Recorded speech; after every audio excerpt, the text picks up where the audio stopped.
Okay, let's just dive right in. Think about how most of us actually try to build our lives. We just stack things up, right? Opinions, old grudges, job titles, literally layering them one on top of the other. And then, when life inevitably throws a curveball, we look at this towering, heavy structure we've built and wonder, wait, why is the whole thing starting to lean? Well, that's exactly why true transformation has to start with something that feels totally counterintuitive: emptiness. If you don't have a quiet, empty place to just observe your life from, you aren't actually changing. You're just swapping out one set of symptoms for another. Welcome to this explainer. Today, we're unpacking a really profound framework from the architect that's all about our lived, felt experience of reality. We aren't talking about thinking harder here, and we definitely aren't adding a 10-step self-help routine to your morning. No, this framework is about actively stepping out of those blind, reactive patterns we all fall into. It's about learning how to design your life, your reactions, and your relationships from a place of deep, profound stillness. A space we're going to call the Atrium. Grounded in the deeply reflective work of the man who sees, this approach asks us to do something kind of radical. Stop fighting your thoughts. Seriously, stop wrestling with the anxiety. Instead, imagine carving out an empty, foundational space right in the center of your being. That is the atrium. It's not some cramped room stuffed with mental furniture and old emotional baggage. It's a hollow core, a beautiful, wide-open space where light can just pour in and instantly illuminate every single floor of your inner building, all at the exact same time. Section 1. The 3 pillars: foundation, interface, and nexus. Now, these pillars aren't some step-by-step timeline that you have to complete in order. They actually operate all at once to help you navigate reality. The whole system is chunked into 3 clean parts. First, we have the atrium, which is all about observing your inner space from the void. Second is the interface, which means observing the contact surface where you actually meet the outside world. And finally, the third is the Coherent Nexus, which is all about bringing those separate, disparate parts together into one unified, solid structure. Section 2. Before and after the insight. The appearance of the interval. So the absolute crucial point here is this idea of the interval. See, before you have this insight, you're just completely merged with your reactions. A stimulus happens and boom, you react immediately. In that state, your emotion literally feels like absolute truth. So for example, if your partner is just being quiet, you might physically feel that as abandonment. But after the insight, this magical little interval appears. It's just a tiny space that opens up between what happens and how you respond. And in that space, you can suddenly observe your ego freaking out rather than just blindly believing whatever story it's trying to sell you. You realize, hey, the silence is just silence. It's not a threat. Section 3. Movement 1. The inner space. By intentionally returning to that foundational emptiness we just talked about, we can actually take a proper look at the 4 elements of our inner space. First up, the background field. This becomes a realm of infinite possibility that you can observe rather than some predetermined fate that's just dragging you along. Second, your body. It becomes this incredible messenger of your lived experience, rather than an absolute commander dictating your every move every time you feel a passing sensation.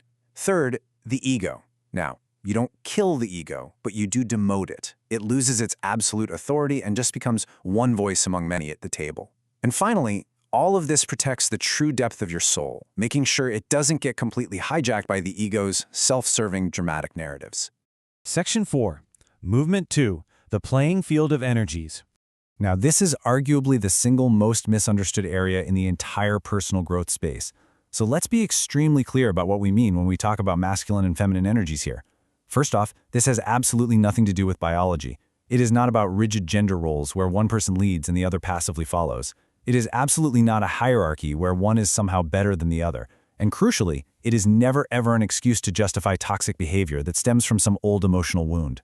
These are simply universal observable movements that exist inside every single one of us, regardless of who we are.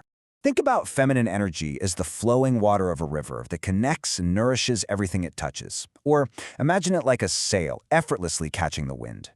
Masculine energy, on the flip side, acts as the guiding riverbank that provides necessary boundaries, or the rudder that steers the ship. Both are absolutely vital. Think about it. A river without banks is just a destructive, stagnant swamp.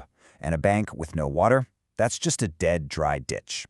The beautiful dance of a relationship totally dies if either one of these energies is missing.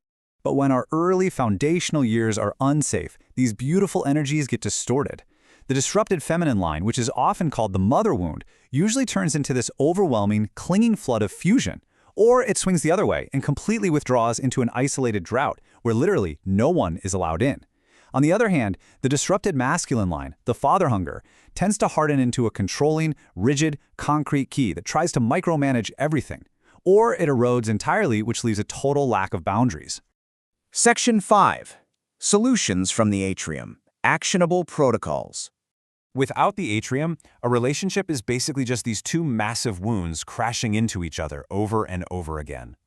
But thankfully, this framework gives us some highly specific actionable protocols to get out of that cycle.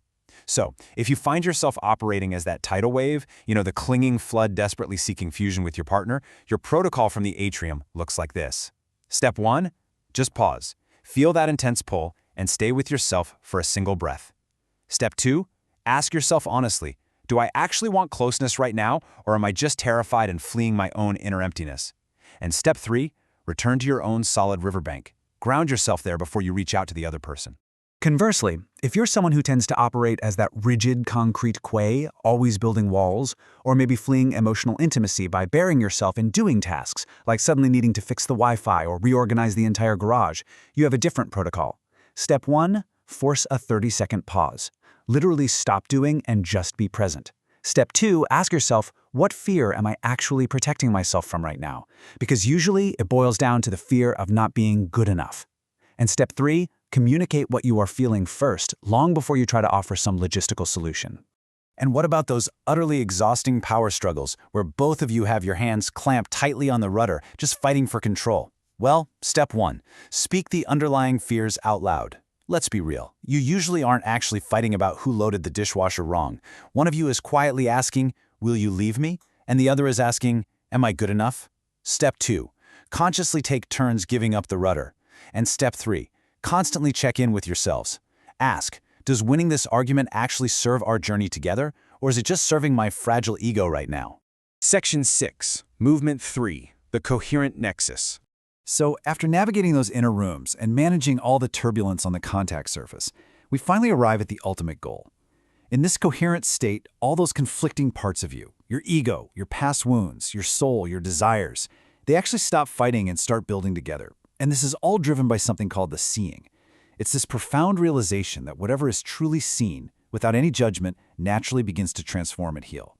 But whatever remains unseen, whatever stays shoved into the blind spots outside of the atrium, well, that is absolutely doomed to just repeat itself endlessly in your life.